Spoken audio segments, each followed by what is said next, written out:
The highlands of Red Fern Valley were still cloaked in frost. The morning ranch hand Luke Harper heard an eerie, trembling whinny rolling across the cold ridgeline. He froze mid-step, scanning the distance.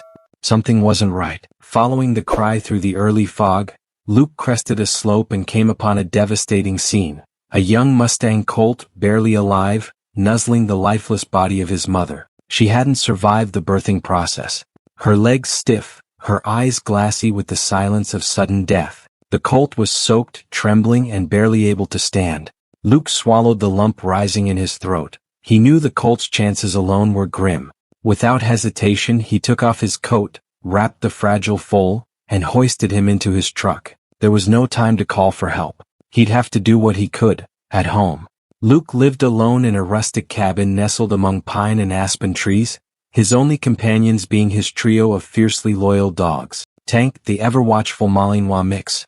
Sunny, a golden retriever with a heart as bright as her name, and Zig, the brilliant, tightly wound Australian shepherd. The dogs crowded around as Luke carried the limp foal, who he soon named Bruno for the crescent moon blaze on his forehead, into the barn. Tank sniffed the new arrival with cautious intensity. Sunny whined softly, her maternal instincts kicking in. Zig circled protectively, eyes sharp. What happened next startled even the seasoned rancher. As Luke mixed powdered milk in an old camping thermos, Tank began licking the newborn clean like he was grooming a puppy. Sunny lay beside the colt, warming his body with hers. Zig planted himself at the barn door, growling low if a squirrel so much as rustled outside. Bruno, eyes still glassy from the shock, made no protest. From that moment he was no longer an orphan. He was part of a pack. Over the following weeks, the bond deepened in ways Luke couldn't have predicted. Bruno didn't just tolerate the dogs, he imitated them. When Tank barked at a passing ATV, Bruno lifted his head and attempted to respond. The result was an absurd but oddly adorable sound, a whinny cut off by a gruff bark as though he couldn't decide who he was. Luke doubled over laughing. At mealtimes, Bruno lined up next to the dogs, waiting for his bottle as they received their kibble. When Luke tossed tennis balls into the pasture for Zig and Sunny to chase, Bruno galloped after them, skidding and snorting, trying to scoop them into his mouth with limited success. His attempts to bark became more confident. His personality unmistakably canine. At night, instead of standing in a corner like a normal horse, Bruno curled up with the dogs on a giant pile of hay, often resting his head across Sunny's back. It was hard to tell where the dogs ended and the horse began. By the time he turned 3 months old, Bruno no longer behaved like a foal. He acted like a very awkward, gangly dog. And he loved it. But what might have seemed charming to an outsider was, to Luke, nothing short of miraculous. He often sat on the edge of the barn in the late evenings, coffee cup in hand, watching the strange quartet snore together under the halo of a hanging lantern. He'd grown up around animals, raised cattle, broke wild horses, trained shepherd dogs, but he had never seen anything like this. There was no playbook for raising a horse with dogs. No YouTube channel or dusty guidebook with answers. And yet Bruno thrived. There was something primal and pure about the way the animals accepted each other. No hesitation, no judgment, just instinctual care, passed between species like whispers in an ancient language lost to humans. Bruno didn't see difference. He saw safety, warmth, the rhythm of life in paws and tails and wagging bodies. It reminded Luke of stories his grandmother used to tell. Tales from the old country where shepherd dogs raised orphan lambs and mountain wolves had, on rare occasions, adopted abandoned bear cubs. Legends where survival transcended bloodlines, and the wild taught a deeper version of family. Back then he thought they were just folk tales. But here was living proof. Bruno's mimicry went beyond barking and fetch. He'd try to dig shallow holes alongside Zig, scratching at the earth with both hooves in a confused, dusty mess. He'd attempt to shake himself dry like Sunny after rain, though the physics of horsehair didn't quite cooperate. One day Luke caught him trying to scratch behind his ear with his hind leg, toppling sideways in the process like a foal in clown shoes. The bond between them wasn't just adorable, it was healing, for Luke too. Life on the ranch had grown quieter after his father passed 2 winters before. The cabin had once echoed with conversations, with loud debates over how to rotate pastures or when to trim the orchard trees. Now it echoed mostly with silence. Until Bruno. Now there were sounds again, Barks, whinnies, laughter, the happy commotion of a new kind of pack. Bruno wasn't just another animal to care for. He was a soul that had come into Luke's life at the exact moment he didn't know how badly he needed it. And Bruno? Bruno was becoming a creature of contradictions.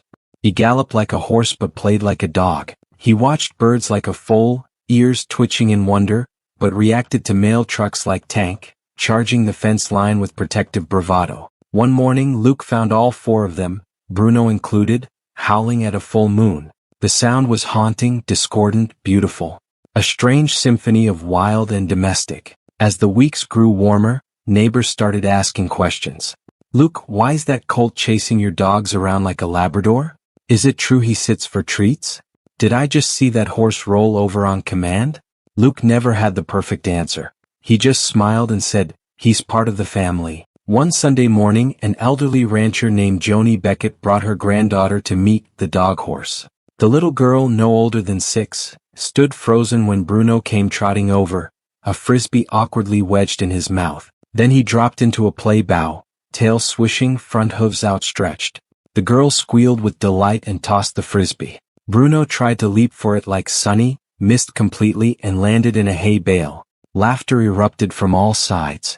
The world was beginning to notice. And Bruno? He was still just trying to figure out how to bark louder than Zig. As Bruno grew, so too did the hilarity of his behavior. Now 6 months old and the size of a small pony, he still tried to squeeze into the large wooden doghouse during thunderstorms. Usually, it resulted in his massive body protruding with only his head safely tucked inside, looking for all the world like a confused, oversized puppy hiding from the rain.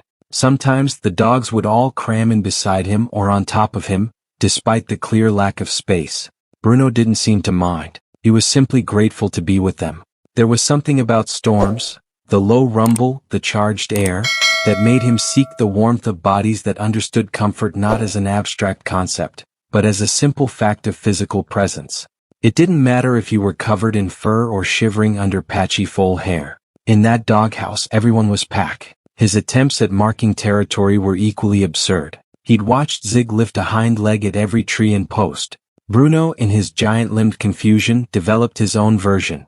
He'd balance awkwardly on 3 legs, raise a front leg and lean sideways while relieving himself. The local kids who visited the ranch howled with laughter. Some of them began mimicking him at school recess, creating what their teacher called Bruno posture on the playground. One mom said her son had drawn Bruno with a crayon in art class and insisted on labeling him, "my big barky horse dog." What fascinated Luke most wasn't the imitation.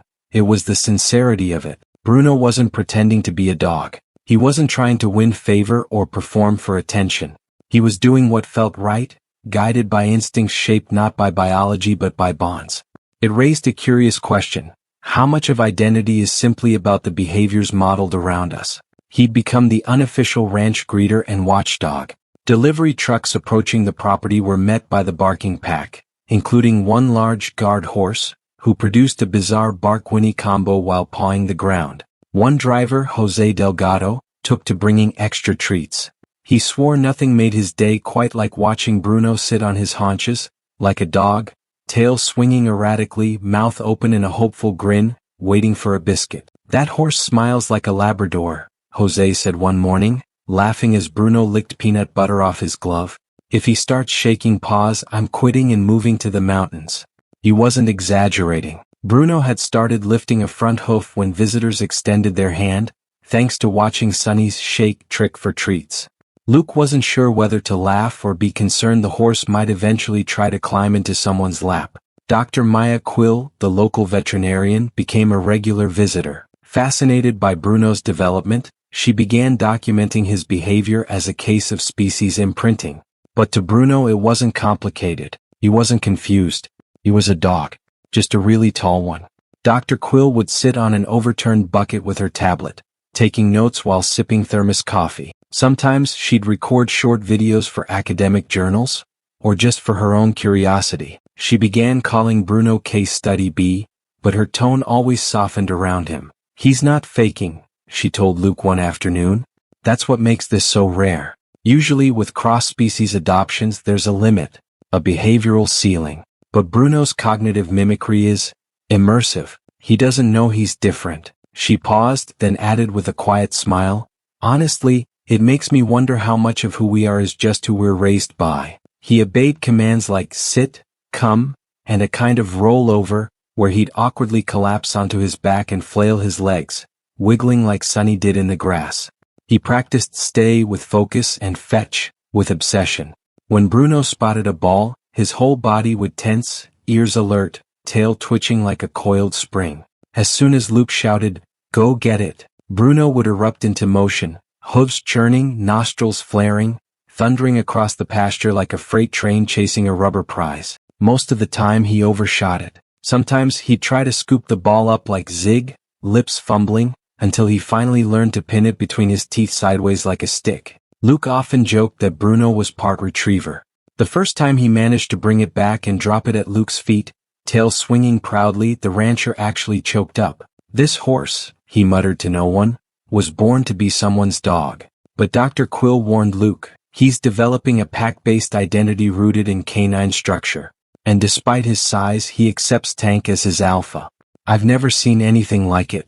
It was true. When Tank gave a warning growl, Bruno instantly froze, deferential.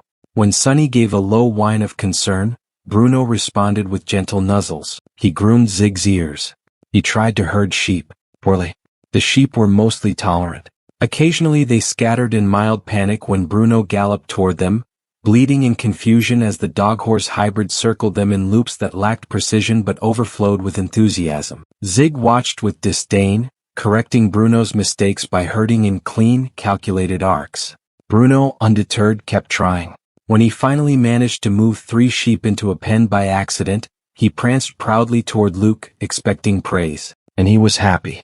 There was a joy to him, an unself-conscious brightness that had nothing to do with species, and everything to do with belonging. The kind of happiness you find not in comfort but in recognition. Bruno wasn't a horse trying to fit in. He was someone who had found his place. Luke often marveled at it. "He's got no business acting like this," he'd say to Dr. Quill. "But he does. And somehow it works." And it did. Until the day everything changed. The day Bruno met real horses. It had been coming for a while. Luke had delayed it, unsure what would happen.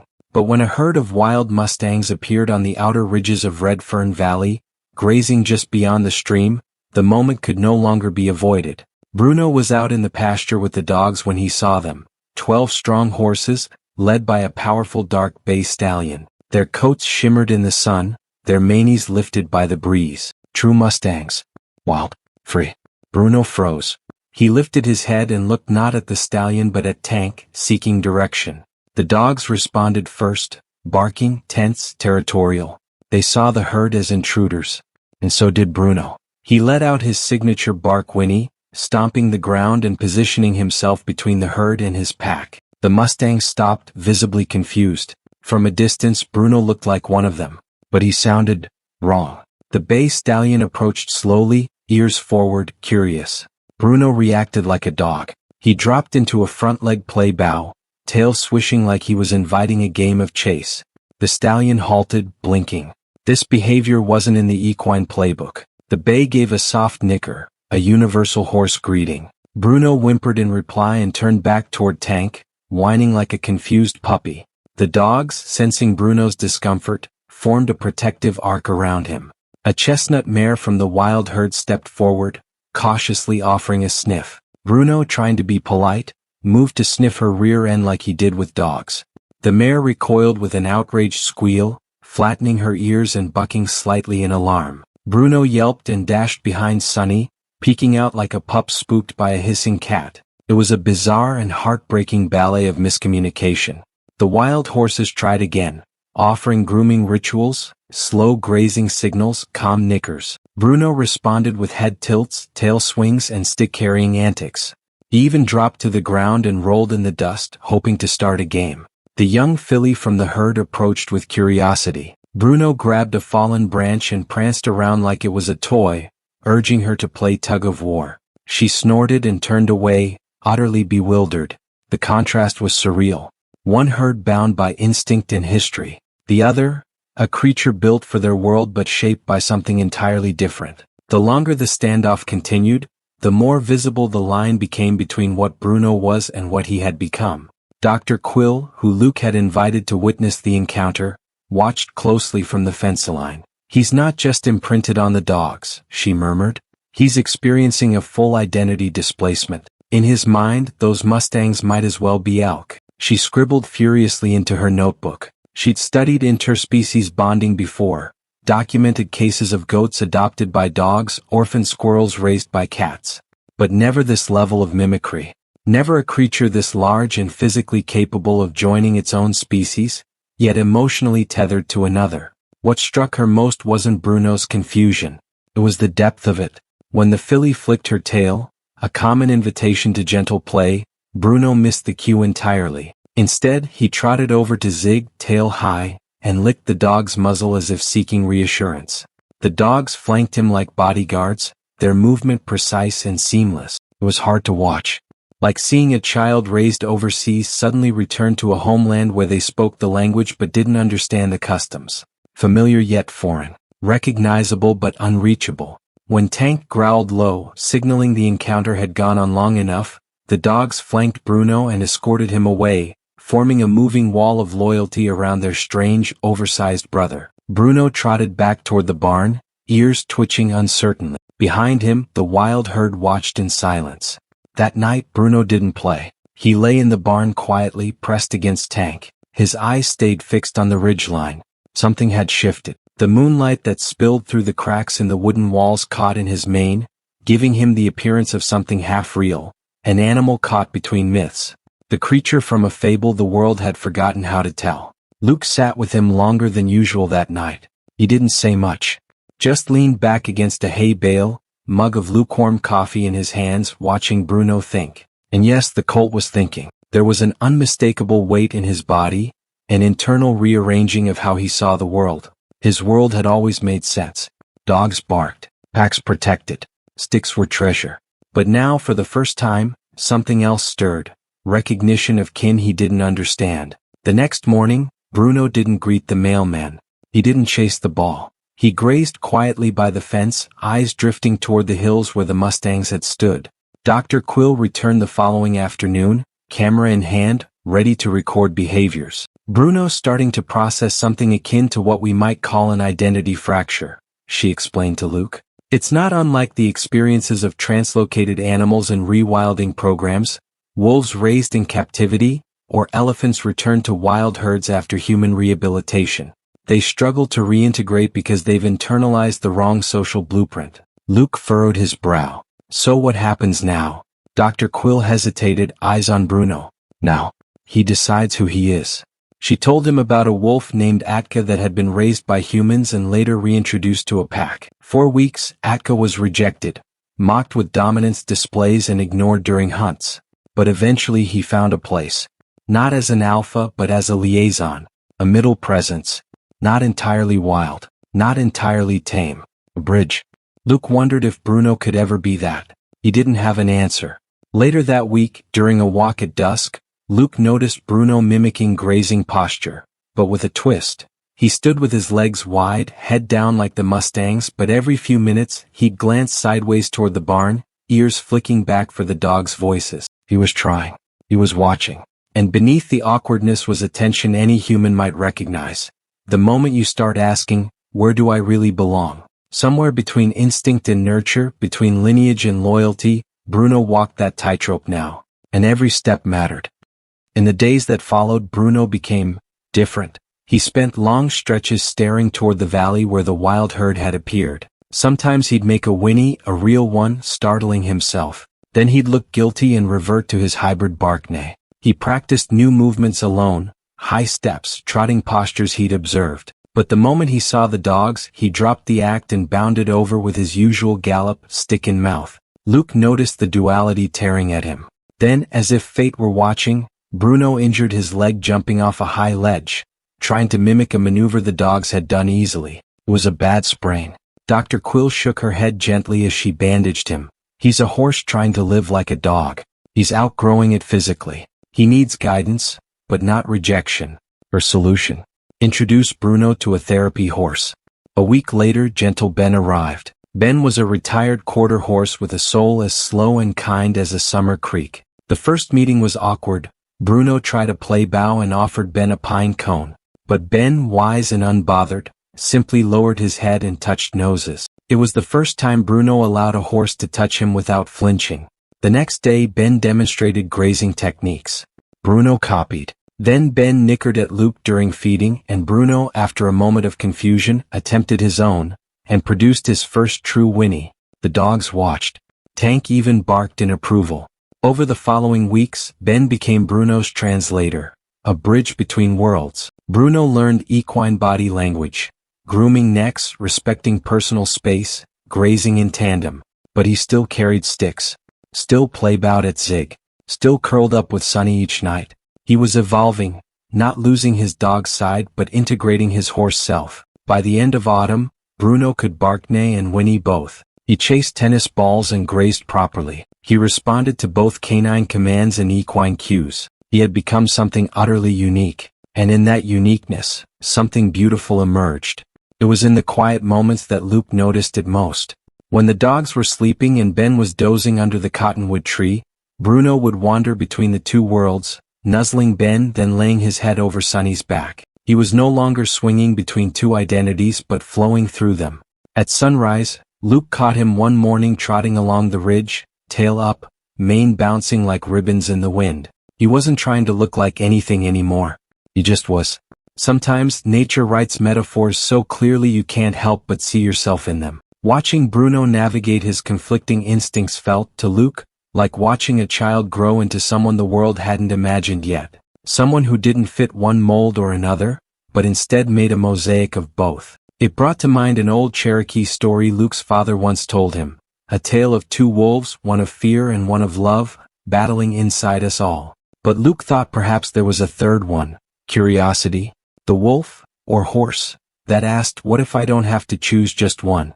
Ben, for his part, never seemed to mind Bruno's quirks. When Bruno brought him pine cones or sticks, Ben would take them gently, mouth them once, then drop them as if to say, not for me kid, but I see why you like it. He showed Bruno how horses communicate without sound, how a flick of the tail meant annoyance, how ears forward meant interest, how side-by-side grazing was the ultimate form of trust. Bruno began to embody that silent language, but he never stopped expressing his joy the way dogs do, with movement, play, and open-hearted goofiness. One evening, a rainstorm rolled in over the hills. The dogs, unbothered, huddled in the barn's far corner. Bruno, instead of diving for the doghouse like he used to, remained outside with Ben. For the first time, he didn't flinch at the thunder. He stood beside his equine mentor, eyes closed, letting the rain soak his coat. Later, he still curled up beside Sonny, but something had changed. He wasn't hiding. He was choosing. Dr. Quill came by with a graduate student in tow, a young woman named Elena researching interspecies socialization. Elena was blown away by what she saw. Do you realize, she said to Luke, that Bruno's behavior challenges everything we know about imprinting? He hasn't just copied the dogs or shifted toward horse behavior. He's invented a behavioral framework that fuses both. That's evolution in real time. Luke grunted. He just seems like himself to me. And that was the truth. Bruno had become his own category. In a world that often demands either slash or, Bruno had chosen both slash and, both horse and dog, both follower and leader, both instinct and improvisation. It was most evident one day when a coyote strayed too close to the property. The dogs were already barking furiously, but Bruno beat them to the fence line. He reared up, letting out a deep bark whinny, pawing at the air in a half-warning, half-invitation to scram. The coyote ran. And Bruno turned around, eyes bright, tail swishing with proud confusion as if to say, did I do that right? Luke had never been prouder. At the edge of winter, the ranch fell into its quiet rhythm. Frost on the barn roof, early sunsets, the steady breath of animals huddled in straw. Bruno had taken to sleeping halfway between Ben and the dogs now. It wasn't indecision. It was balance. And balance, after all, is what makes bridges stand. As winter settled across Red Fern Valley, news of Bruno's unusual abilities began to travel. A wild horse sanctuary in Elkhorn Bluffs, Wyoming, was struggling with a heartbreaking problem. A dozen orphaned foals had lost their mothers in a mass roundup. Despite best efforts, they refused to bond with surrogate maras. Traumatized, skittish, emotionally shut down. Then someone at the sanctuary saw a clip of Bruno chasing a tennis ball beside a golden retriever, stick clutched between his teeth, barking at the camera. The director reached out to Dr. Quill with a wild idea. Could Bruno help them? Luke hesitated. Bruno was happy at the ranch, his family, his routine, his pack. But in his heart, he knew the question wasn't about comfort. It was about purpose. The decision was made. Bruno would spend 3 months at the sanctuary with Gentle Ben as his equine support animal. Luke, Tank, Sonny, and Zig would accompany him on the journey. Bruno had never been inside a horse trailer. He insisted on riding backwards, so he could keep his eyes on the dogs in the truck following behind. At rest stops, he'd bark for Zig and whinny for Ben, a mixed-up melody that drew curious crowds. It wasn't long before their unusual caravan became a minor roadside attraction. People snapped photos and whispered to one another, unsure what they were seeing. A horse with the posture of a German shepherd, wagging his tail like a retriever, calling across parking lots with a strange, echoing bark neigh. Children clung to their parents' legs and giggled. Truckers offered carrots through the slats in the trailer. Luke watched it all with a mixture of pride and disbelief. He'd raised cattle, broken broncs, taught colts to lead and dogs to herd, but he'd never been part of something like this. A horse who healed others not through dominance or strength, but through silliness, through love. At Elkhorn Sanctuary, the foals were initially terrified of Bruno. He was huge, loud, and unlike anything they'd seen. But he didn't approach them like a horse. He dropped to the ground and rolled on his back. He wiggled in the straw. He brought them sticks. And slowly, they came. One by one, the orphaned foals began following him. He taught them to play. He groomed them the way Ben had shown him, but softened by his dog-like affection. When thunder rolled over the hills, Bruno herded them into the barn and curled up beside them, just like he did with Sonny and Zig. There was something unthreatening in his presence, something childlike. Bruno didn't posture. He didn't demand. He invited. It was an invitation to connection, to curiosity, to warmth. Dr. Ellen Martinez, the sanctuary's head veterinarian, was astonished. He's doing what we train therapy dogs to do, but as a horse, she said. They trust him because he feels like them but also different. He's a bridge. Her staff began referring to him as the gentle mischief. One in turn painted a mural in the sanctuary barn of Bruno leading a line of foals, stick in his mouth, tail up, ears perked. Videos of Bruno's work went viral. Viewers around the world watched him nuzzle scared foals, teach them to fetch toys and lead group play sessions with squeaky balls. He didn't just comfort the young Mustangs. He healed them. Emails poured in from child psychologists, veterans groups, animal behaviorists, and even elementary school teachers. Some had seen emotionally withdrawn children open up after watching Bruno's videos. Others asked if his techniques could be adapted for autistic therapy horses or equine-assisted trauma recovery. But Luke noticed something worrisome. During visits, Bruno seemed dimmer. He was still sweet, still nurturing, but he no longer chased balls with the same wild joy. His bark neighs became less frequent. The longer he stayed among horses, the more his dog instincts faded. It was subtle at first. He stopped pawing the ground during greetings. He hesitated before grabbing sticks. When someone tossed a tennis ball, he watched it land but didn't move. Then the call came. Tank was sick. Very sick. Luke phoned the sanctuary in a panic. I need to bring Bruno home. They didn't hesitate. When Bruno arrived back at the ranch, he exploded from the trailer, letting out a sharp bark neigh, then a full-body whinny. He spotted the dogs and ran, full speed, galloping like a freight train.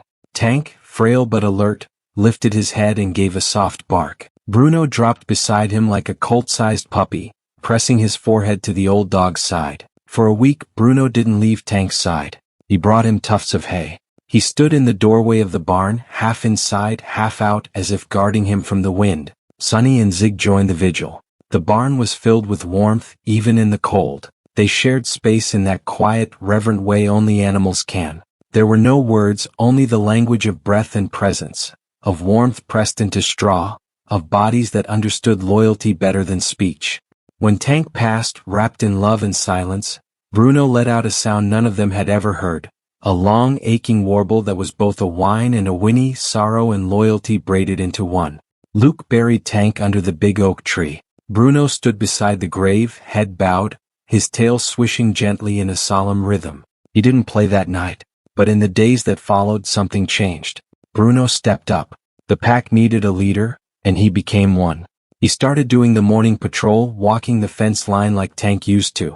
When Zig's joints started to ache, Bruno became his cushion, lowering himself so Zig could lean against his side for warmth. The transition was natural but profound. There was a new gravity to Bruno, an awareness that came not from training but from experience. He had seen love, he had offered comfort, and now he bore responsibility. The sanctuary called again, asking if Bruno could return to work with new foals. Luke wanted to say yes, but not at the cost of losing Bruno's spark. He wasn't just a therapist. He was family. Then Dr. Quill arrived with an idea. "What if," she said, "we didn't send Bruno away anymore? What if we bring the therapy program here?" And so, the cross-species healing ranch was born. 6 months later, Luke's modest property had been transformed into a living experiment in interspecies healing. The program was simple but revolutionary. Traumatized foals and horses were introduced to Bruno's dog pack first. Then they joined Bruno for daily play and interaction. The dogs demonstrated loyalty, fun, trust. Bruno translated it into horse language. The results? Astounding. Bruno would approach a nervous mare with a stick, drop it, and back away. When she investigated, he'd bark, neigh, wiggle his ears, and wait. Slowly, he'd ease into a grooming ritual or teach her to trot in time with Zig.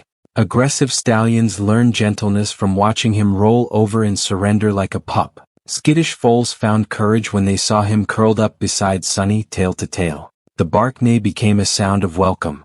It echoed across pastures like a strange lullaby. Some days, volunteers joked they could time their coffee breaks to it. Bruno's signature greeting when a new arrival stepped off a trailer, tense and wide-eyed. It wasn't just sound, it was promise. A code for, "You're safe here. And you're not alone." Then came Emma Morrison, age 5. She hadn't spoken since a car accident that had taken her father and left her terrified of animals. She wouldn't go near the therapy horses, until she saw Bruno bounce toward her with a tennis ball in his mouth and play bow like a golden retriever. She giggled, then whispered, "Silly horse." By the end of her second visit, she was throwing the ball and shouting, "Go get it, Bruno." Her mother cried softly into her sleeve as Bruno trotted back, tail swinging, ball clenched proudly in his teeth. Sometimes healing didn't come in silence or stillness, but in absurd joy, in a horse pretending to be a dog, because it made a child believe that even grief could be silly for a while. Children with anxiety, veterans with PTSD, seniors who'd lost their spark. Bruno worked with them all. Somehow he always knew, whether to whinny or bark, to bow or graze beside them in silence. He was no longer just the orphaned foal raised by dogs. He was a healer, a translator, a phenomenon. Some guests didn't know what to expect when they arrived. They came with trauma, with defense, with decades of buried sorrow. They walked the pastures with shoulders hunched, eyes down. But Bruno had no interest in their expectations. He had sticks. He had a tail wag that defied biomechanics. He had a grin that said, "Let's try joy instead." One Vietnam vet, stoic and silent, hadn't spoken in his support group for over a year. But when Bruno flopped over beside him one morning, belly up and tail thudding against the grass, the man let out a dry chuckle. "That's a damn ridiculous horse," he said. And just like that, the first sentence came. Gentle Ben now grazed peacefully in retirement nearby. Sunny, aging but joyful, often supervised therapy sessions from her shaded spot. Zig, despite his arthritis, still tried to herd anyone who wasn't where they were supposed to be. Volunteers had begun referring to the trio as the Wisdom Circle. Each one held a different part of Bruno's journey. Ben the teacher, Sunny the comfort, Zig the order. They'd become part of the training model. When new animals arrived, Bruno would first lead them past the shaded oak where Sunny lay like a queen, her eyes half closed, tail giving a lazy wag. That image alone seemed to calm the newcomers. Next, he'd nudge them toward Zig, who would instinctively test their boundaries, circling with laser-like focus. If they passed Zig's unspoken assessment, Bruno would toss them a pine cone or nudge them into a gentle trot. Only after all of that would he bring them to Ben. It was choreography as ancient as instinct, made new by love. Bruno remained at the center of it all, trotting through the fields with a stick in his mouth, his tail swinging in that strange semi-wag that had become the anthem of Red Fern Ranch. He had become a compass, not pointing north but pointing home. His presence reshaped the very layout of the ranch. Luke had added new paddocks, wider barn stalls, a sensory trail built with guidance from occupational therapists and horse behaviorists. There was a climbing mound for the dogs, a grazing maze for the foals, and a shaded rest area where people and animals could lie together in wordless connection. No signs marked these areas, just Bruno leading the way. School groups started booking visits months in advance. University programs sent students to intern under Dr. Quill's supervision. Animal therapy organizations came to observe and document. They wanted to understand what made the ranch work, but there was no formula. It was simply one strange horse who had chosen love over logic. And Luke? He no longer called it a ranch. He called it home. And not the way people say home, when they mean property or real estate or even comfort. Luke meant it in the old, sacred way. In the way some men say the word brother, or fatherland, the place where soul and soil meet. The place you become who you are because something there dared to love you before you even understood your own shape. Every evening, as the sun burned low across Red Fern Valley, Bruno would make his rounds one last time. He'd check on the foals. Nuzzle Zig's graying fur. Drop a stick beside Sunny, even if she no longer chased it. He'd wade briefly into the pond just to feel the mud between his hooves.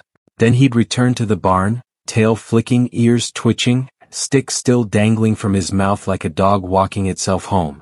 And as Luke leaned on the fence post, watching that familiar silhouette cross the dusk line, he would whisper to no one in particular, "Good boy, Bruno." If Bruno's story touched your heart, give this video a thumbs up and hit that subscribe button. It means the world to us and helps share stories of hope and healing far and wide. Comment below. Have you ever witnessed an unusual animal friendship? Tell us your story, we'd love to hear it. Share this video with someone who needs a reminder that being different is often the very thing that makes you powerful. Thank you for joining us at Cross Species Healing Ranch, where loyalty runs deeper than blood, and love knows no boundaries.